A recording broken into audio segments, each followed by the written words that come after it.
Hello and welcome to Unstress. I'm Dr Ron Ehrlich.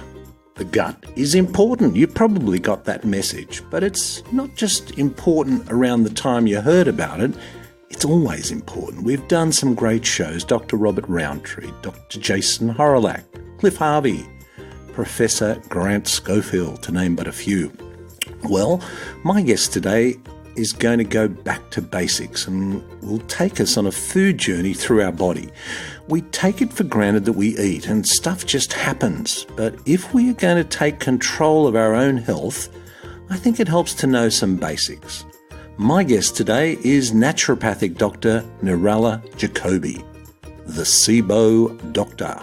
Now, SIBO, S-I-B-O, stands for Small Intestinal Bacterial Overgrowth. What's that, you ask? Well, listen and learn. I hope you enjoy this conversation I had with Nirala Jacobi. Welcome to the show, Nirala. Thanks for having me. Nirala, we're going to be talking about SIBO, but I wondered if you might share with us, with our listener, a bit about your own journey to this point. Well, how far back do you want to go? Well, let's not go from the moment of birth, but let's fast forward to your more professional journey. Okay. Well, interestingly enough, my moment of birth was quite influential in that I actually had some sort of I wouldn't eat for a long time, and about a year, and so I was virtually written off by doctors, and my mother was very anxious and worried. And that sort of, then I grew out of that and survived, but always had digestive issues in some form or another. So that led me then into studying naturopathic medicine at Bastyr University in Seattle and becoming a naturopathic physician. And we really look at the gut or the digestive tract as the root of the tree. So we often focus on digestive symptoms and disorders in also looking at systemic issues, whether that's rheumatoid arthritis or headaches. We often start in the gut. So I was very, very focused on the digestive tract already, but I'd never heard about SIBO until about 2010, 2011, when two fellow naturopathic doctors talked about it at a conference. And I was immediately intrigued because I'd never heard of this condition, and it explained so much as to why some people didn't improve with some of the protocols I put them through. How interesting. And I do. I mean, obviously we're going to talk about SIBO, but I'm just intrigued because, I have two grandchildren and watching and so exposed also to a lot of infants, young babies, and this whole issue of from birth wouldn't eat. I mean, wow, what was going on? What was going on? I know it's one of my most treasured pleasures now is eating. I don't, have any memory or even cellular memory of that, but I remember very much the anxiety that my mother brought to this situation. And so I also know how much our nervous system and our fight or flight really influences our digestive tract. Because, if somebody presented to you with a young child that wasn't eating, well, I mean, before we go into SIBO, or maybe that's a segue into it, what sort of things are you looking for when a mother presents and says, my child just won't eat, and they've got all these sort of digestive colic, the story. Well, what sort of advice are you giving? Well, yeah, I would, obviously I would start with, are they breastfed or bottle fed? What was the circumstances of the birth? Were there cesarean? Were there natural birth? Were there antibiotics involved? So there's a lot of history that has to be sort of ferreted out first. And in my case, I wasn't breastfed, which I'm sure had something to do with the fact that I just refused to eat. But children don't starve themselves for no purpose. But yeah, colicky babies, very often you do have to look at formulas. There's often a sensitivity to some ingredient in the formula or some microbiome dysfunction that occurred if the mother was on antibiotics during childbirth. And So those kinds of things I'd look at. Yeah, it's because it's an interesting one that people often don't associate what the mother is eating with the child breastfeeding, and it has a big effect. But we got distracted for a moment, and my listeners, we've done quite a lot of programs on the gut, and I think my listeners are pretty familiar with the idea of the gut as a second brain and the immune system, very important. But you mentioned this SIBO, SIBO, as you said, is relatively new phenomenon. Not a lot of people may be familiar with it. Can you give us the SIBO 101? Tell our listeners what that's all about. Yeah, sure. No worries. So SIBO has actually been around for a long time. It's not actually a new phenomenon. We just have a new word for IBS, really. So IBS, or irritable bowel syndrome, is a condition where people suffer from either diarrhea or constipation or a combination pattern, and a lot of bloating, a lot of digestive symptoms of discomfort and sometimes pain. And so for the longest time, IBS sufferers were just told to eat more fiber and learn to live with it. And until about 2005, I believe, Dr. Mark Pimentel from Cedars-Sinai in Los Angeles really started to investigate this phenomenon of a bacterial overgrowth in the upper digestive tract, or the small intestine, where it's supposed to be relatively sterile, not sterile completely, but certainly not the kind of bacterial abundance that we normally see in the colon. So really the short story of this is that SIBO is a condition where bacteria that are normally found in the colon, so these are not pathogenic bacteria that you get from food poisoning, but they're just overgrowing in the small intestine. And there are lots of reasons why that occurs. And my job is I actually teach a lot of practitioners about this condition and how to properly diagnose it and treat it and so forth. But it is a condition that's very common if you consider that about 11%, there's about 11% prevalence of IBS globally. So that means 11% of the population has some form of IBS. Wow. And we estimate that 60 to 80% of those people potentially have SIBO. So it's a huge number. And the problem is, if you have a bacterial overgrowth in this small intestine, every time you eat something, it gets fermented by bacteria that then produce gas. And that's the burping and the distension and the flatulence and just the absolute misery that SIBO patients can experience. And it really also interferes with nutritional absorption, because the gases can cause all sorts of damage to the absorptive surface of the small intestine and generally wreak havoc and basically cause also systemic symptoms, where we start seeing fatigue and headaches and brain fog and inflammation or worsening of other inflammatory conditions. So it's a really pivotal piece to the puzzle, I think. And, I think that a lot more awareness needs to be brought to this. And we are seeing a huge interest in this topic alongside anything gut related. It seems to be very hot, but it is I think when you think about the potential number of people that are walking around out there not knowing that this can be cured, essentially, is part of my mission, really. Because, we've had this very adversarial approach to bugs, microbes, for over 100 years, and we've now come to, well, I don't know whether love, but certainly respect them, and yet this location, we talk about different types, friends or foes, but the location here is what is so distinguishing about it, isn't it? Because bugs, relatively speaking, the small intestine shouldn't have that much of a microbiome. Exactly. It does, as you come from the stomach, I mean, we do know that there are those sort of very hardy bugs that pretty much we kind of call them extremophiles. And I think something like H. pylori would probably qualify, because it can survive the incredible vat of acid that is your stomach.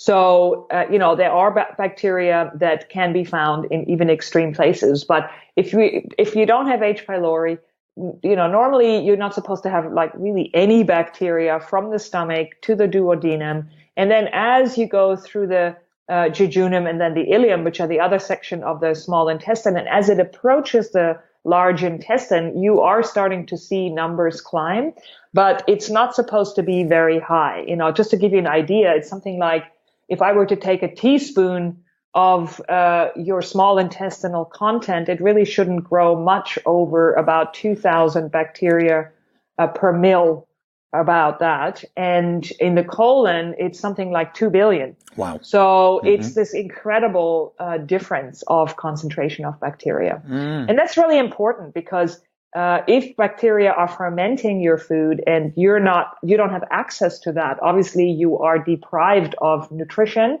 And you also are left with the byproducts, which is gas, that's very damaging, further damaging to bile acids and Now, this is the fantastic voyage of food as it passes through us.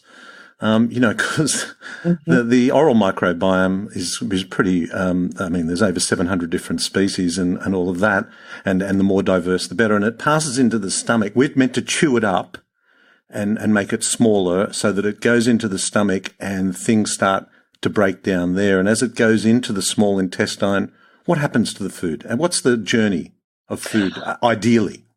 Okay, so first, digestion really starts in the mouth, right? We have serum amylase.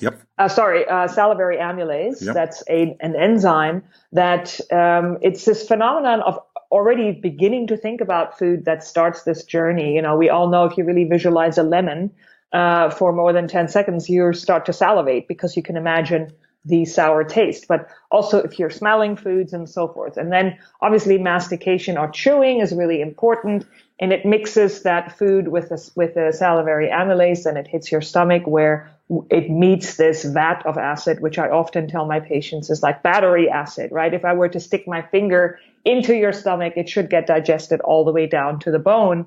And the miracle really is that we don't digest our own stomach, right? We just, we have this vat of acid that is sort of sheltered in this sac of mucus that your stomach also makes to protect you from auto-digestion. And then as you've kind of mixed all that food with acid, it triggers a release of your pyloric valve so that the food can pass into the small intestine where it's met with the buffering agent bicarbonate from the pancreas that then buffers the acid, and then also it's releasing digestive enzymes. So we have proteases and lipases and further amylases that break these macromolecules into smaller pieces. And then we have bile that is triggered when fat is present in the food. So if you're on a very high ketogenic diet, you're just dumping massive amounts of bile into your digestive tract it acts kind of like a soap dispenser, if you will, because water and oil doesn't mix very well. So the bile is there to emulsify and sort of create these smaller droplets of fat. And then, where are we? We're still in the small intestine.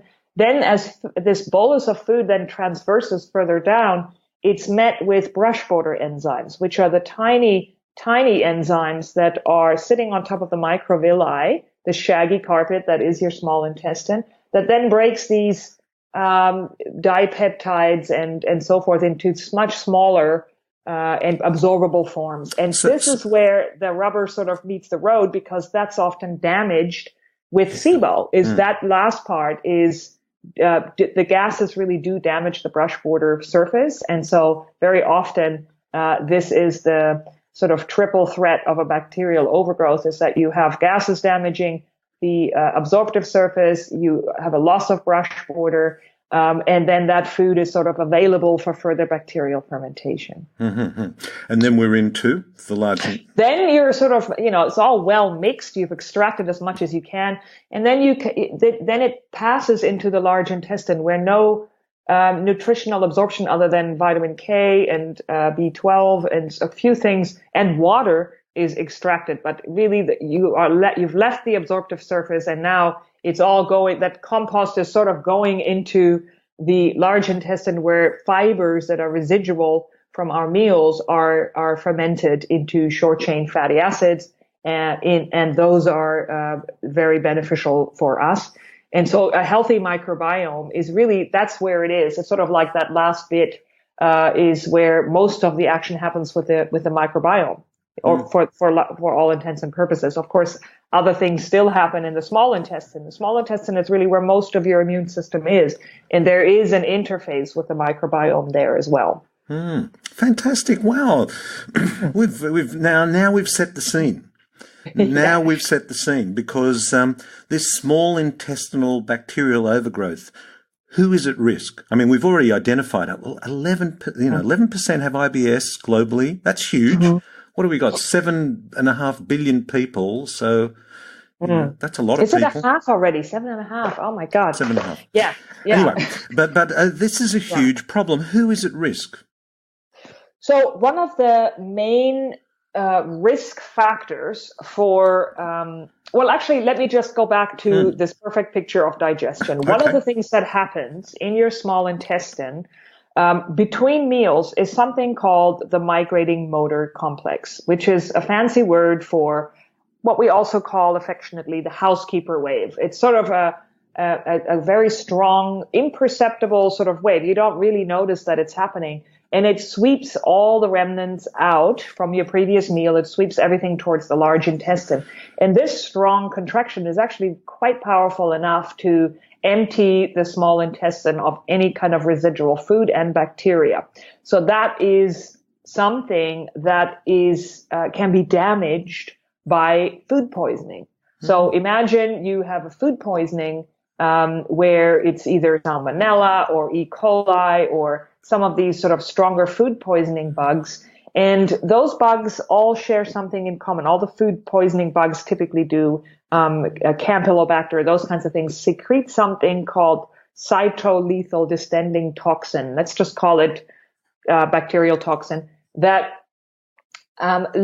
basically your body has to create an antibody to it in order to defend itself from it. And it often then causes something called basically an autoimmune process where your body accidentally makes something that actually attacks the migrating motor complex instead of this bacterial toxin. And so what is the consequence of that is that this powerful housekeeper wave is no longer working. And that's a damaged migrating motor complex as a result of a previous case of very severe food poisoning. And they have done studies with GIs I should say American soldiers, where they looked at the effect of stress and the development of IBS and the effect of food poisoning and IBS. And by far the most predictive factor was food poisoning. So that gives you an idea of how powerful this cleansing wave and how much it does for us in terms of keeping diseases at bay. And overgrowth of bacteria at bay. So if you can liken that to imagine that your digestive tract is a flowing river, everything is supposed to move through. And if you have a paralyzed section that's just sort of sits there, then algae can grow pretty quickly. And that's how I explain it to my patients. And that's a really common. We estimate that 40 to 50% of people with SIBO potentially have this damage to the migrating motor complex, for which they then receive something called Prokinetics. It's a type of medication that aims to help with this cleansing wave. And I guess the opposite of this migrating motor complex in the extreme would be vomiting. That's retrograde flow. Yeah, it is also involved in that if it really perceives. It does get activated during a bout of food poisoning. And this is not just like, well, you had a bad meal and you feel kind of crook for a day or two. This is violent vomiting and diarrhea that's very memorable. For those listeners who think, oh, I must have that. But sadly, in America, or in Australia, we don't have the blood test available yet to actually check for these two antibodies that are created during this process. But in America, it is available. So if you have American listeners, that is something that you could bring up with your practitioner. But so that's like an area of what I call disturbed motility is a big cause of SIBO. But other causes that mustn't be overlooked could be simply something that like, cesarean birth, or like your mother well, it's really the mother that is at risk here, but any kind of surgical intervention, whether that's removal of your gallbladder, cesarean section, or a hysterectomy, or even endometriosis, the laser surgery that's performed, all those carry a risk of adhesions, meaning that your body is trying to heal itself, but it forms scar tissue in the abdomen.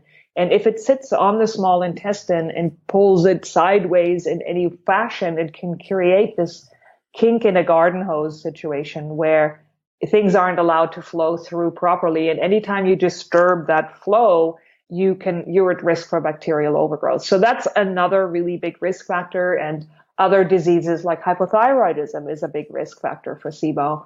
And other autoimmune diseases like scleroderma, diabetes is a big one. So there are certain diseases that just inherently are very risky with SIBO, the development of it.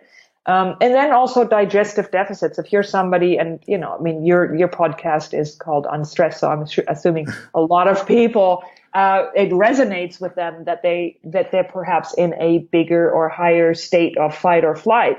And what happens if you are in a fight or flight, in constant adrenaline state, and you know this, is that your blood flow gets diverted from your digestive tract very effectively and to the bigger muscles, because in our evolutionary history, that was very advantageous to run away in times of fight or flight.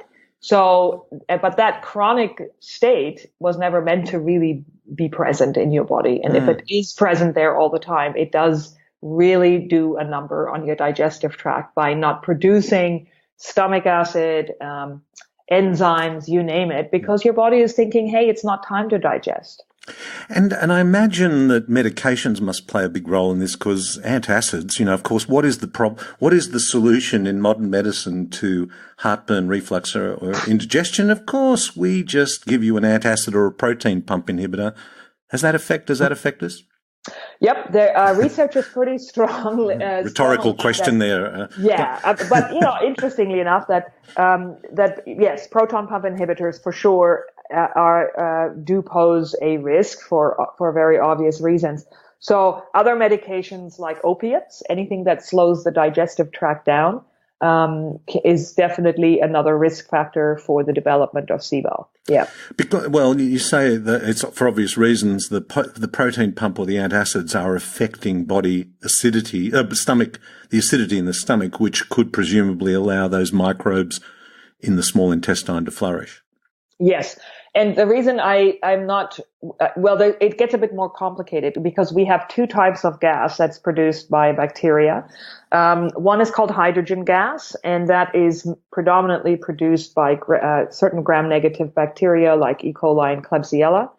And the other one is called methane, which is mainly produced by an organism called Methanobrevibacter smithii.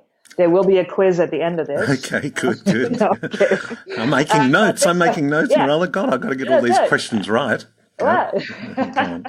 So M. smithii is actually an organism that, again, produces methane. And methane is quite paralyzing to the motility of the digestive tract. So we mostly see constipation with these patients.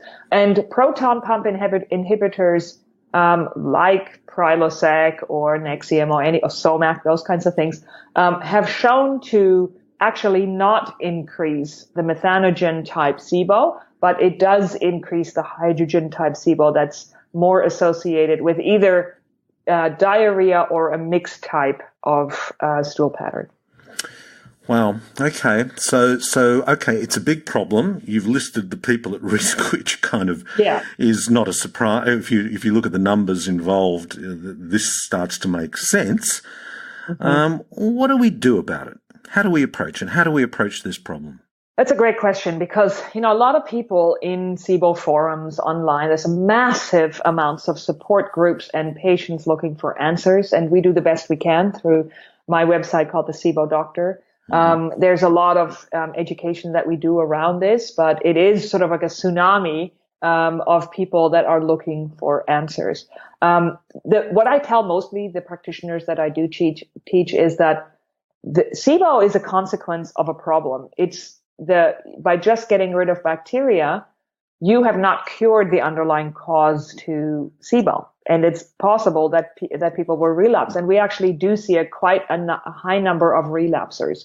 And that's because of this, if the migrating motor complex is damaged or you have adhesions, you will just relapse because the problem has not been addressed. So we really go through a very individualized section by section of here's what you do for this. So for example, if somebody has adhesions from, let's say, extensive endometriosis or abdominal surgery, I send them to somebody who's very skilled in visceral manipulation, which is an external type of treatment that aims to very gently free the adhesions without triggering further adhesion formation. Mm-hmm. So that's just an example. If it's a motility disorder like the migrating motor complex has been damaged, or let's say your vagus nerve is involved because of a previous traumatic brain injury, which is very common. You know, all of us have flown probably over the handlebars of a bicycle in childhood, or here in Australia, a lot of footy players and so forth.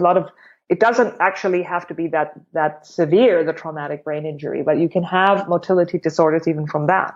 And if it's that, you need to really work with what I already mentioned, which are prokinetics, or substances that aim to really promote the motility to keep that river flowing. And if it's digestive deficits, well, that's the easiest of all of them. The medication section and the digestive deficit section are the easiest to treat, because if you really do get that right, you won't really look at relapse necessarily. Just revisit those prokinetics again for me, because you mentioned in passing. Just again, explain that term.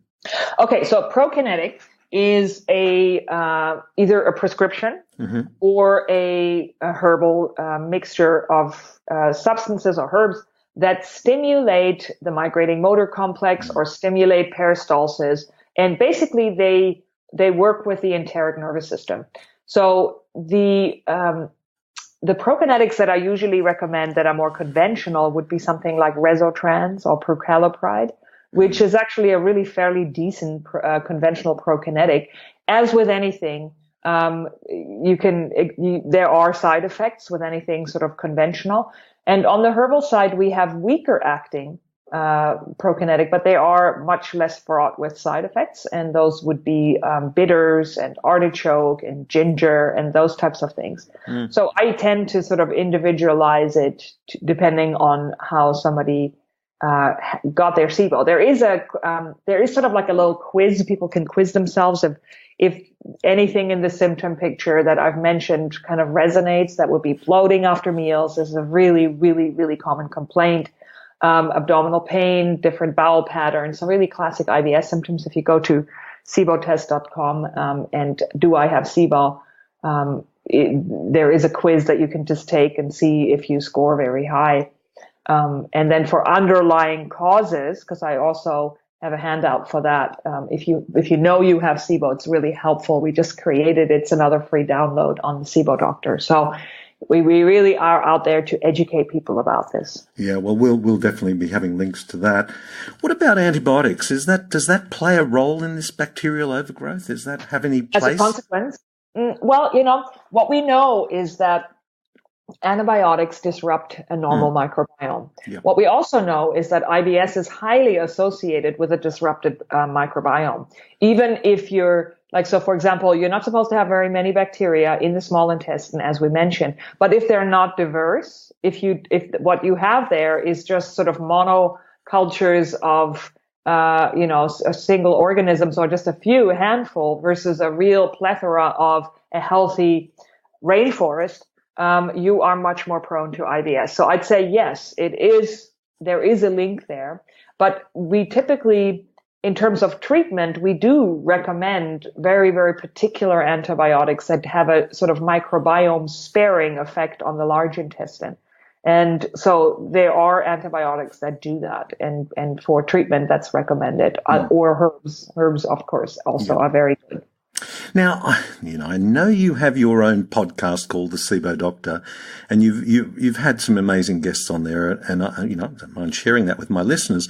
What are some of the surprising connections? It's been quite a diverse group of people you've spoken to. Have there been some surprises there that you've learnt about the influences on SIBO?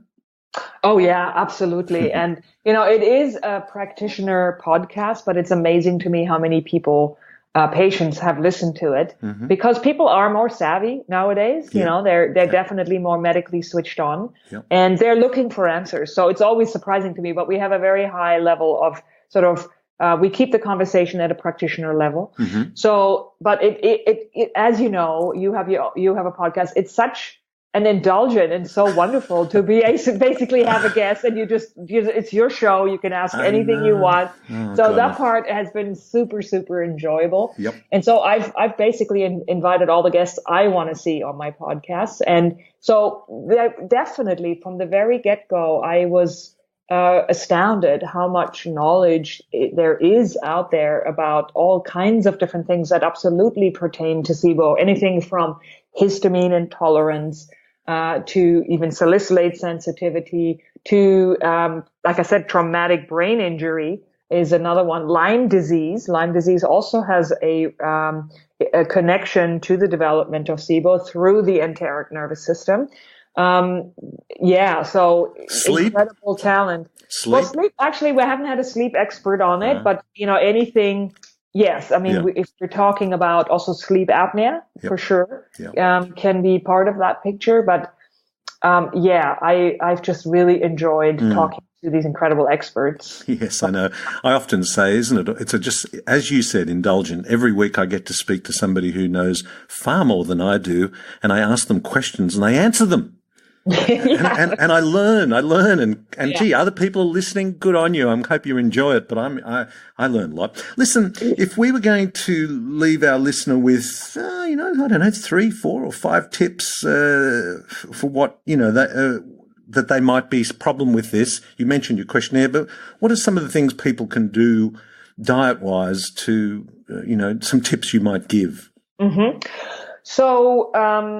Okay, so if you're listening and you have a lot of symptoms of IBS and SIBO, yes, you can basically do the quiz and see if you really have that. You can also do a breath test to see if you have that. That's usually how we diagnose SIBO, is by a very simple home test that you can do. And we're looking for one of those 2 gases, the hydrogen or the methane. Yeah, that's correct. And so an astute practitioner can then say, yes, this is either, we do tell you whether or not it's present or not, but then you really working with a practitioner I always recommend that, because if you don't know what you're doing, you can spend a lot of money in a New York Minute and not feel a whole lot better, right? So I always say, get somebody that's very SIBO qualified. We also have a database on our list of people that have had some training through us. And then really kind of, embrace the fact that it's going to be a short-term diet change, short-term meaning about 3 months. And we usually remove fermentable fibers, also known as FODMAPs. You may have heard that term. And that was through Monash University. He did such a great job with researching that. So, but the diet that I usually recommend is a combination diet called the biphasic diet. And it has a section that's very strict and a section that's less strict. And you go through that process and then using antimicrobials for about 6 weeks, and then it's sort of reevaluated whether it's cured.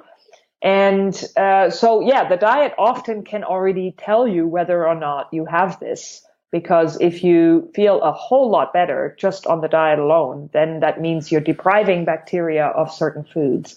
You can't cure it with diet alone, but it's a good step to kind of see if you respond well to that. And that's also a free download on the SIBODoctor.com. Great. Now listen, just finally, and taking a step back from your role as a health practitioner, because we're all on this health journey together, individually and together, what do you think the biggest challenge that people face today on their health journey throughout their lives in our modern world? What do you think that might be? Oh my God, that's a whole podcast in and of itself, because there are so many challenges that we face as humanity. I think, we can't separate ourselves from the world at large. We have so many challenges, whether that's an ever increasing toxic load to every single one of us, because the amount of solvents and pesticides and industrial solvents is not going down. It's actually continuing to go up. And the health of our soil. I spoke with a soil expert, not to bum everyone out here, but it doesn't look good in terms of how are we going to feed the world going forward if we're having ever declining amounts of topsoil. So those kinds of things, the deforestation of the lungs of our earth will affect us around the world. Ever increasing climate change, or temperatures will also affect nutrient density in our plants. So those kinds of things, not to mention electromagnetic radiation. It's sort of like the news is not good, Ron. I know you know that. I do, but I think that's what this program, and I'm sure yours is about, is that by making informed decisions, you can make a big difference. Yeah, and so, for example, what I usually recommend people is it's absolutely imperative that you eat organic. This is not even a question anymore. We do know that we just won't get as much of a load if we reduce our food intake of sprayed foods. That's a must not a must. I always just strongly recommend. So that's number one for sure. Then also making sure you really do take care of your nervous system, which probably resonates a lot with your listeners because it's a stress podcasting. So if you live in a constant state of fight or flight, the amount of organic food is going to doesn't matter. You really have to take care of your nervous system in order to be really healthy. And that is, that's a whole nother topic, but that would be one of my recommendations. I think also realizing that we are very privileged in this country, and we really need to sort of be more aware of how other things affect us. For example, palm oil. It's one of my big subjects passions is to reduce the use of palm oil in silly things like shampoo and in foods and so forth, because that's the direct correlation with deforestation. That's why Papua New Guinea, Africa, and Borneo are being deforested at an alarming rate because of our addiction to junk food and those personal hygiene items. So those kinds of things, I think, will make a big impact, because if people stop buying those products, right there is something you've done for the day, is just being informed. So, yeah, I don't know if that veered off the topic, but... No, yeah. And that's a great note to finish on. So thank you so much for joining me today. I've so enjoyed talking to you. And we're going to have links to your all those quizzes and website as well. So thank you so much for joining me today. My pleasure, Ron.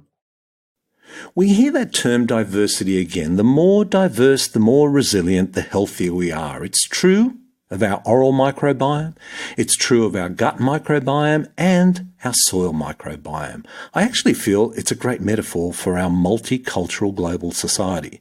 Celebrate and encourage diversity to build social resilience and a healthy society. But I digress. We have some great podcasts on this subject. Go onto my website, drronehrlich.com, and click on podcast, then search nutrition. You will see a more complete picture of all those issues. And while you are there, check out the show, because there are some great new ebooks, The Practical Guide to the 5 Pillars of Health and Wellness, individually or bundled up into one great bundle. There's some great webinars where we explore why public health messages are so confusing, and there is now even an online course. And, of course, leave a review. That's it for this shameless self-promotion. Until next time, this is Dr. Ron Ehrlich. Be well. This podcast provides general information and discussion about medicine, health and related subjects. The content is not intended and should not be construed as medical advice or as a substitute for care by a qualified medical practitioner. If you or any other person has a medical concern, he or she should consult with an appropriately qualified medical practitioner. Guests who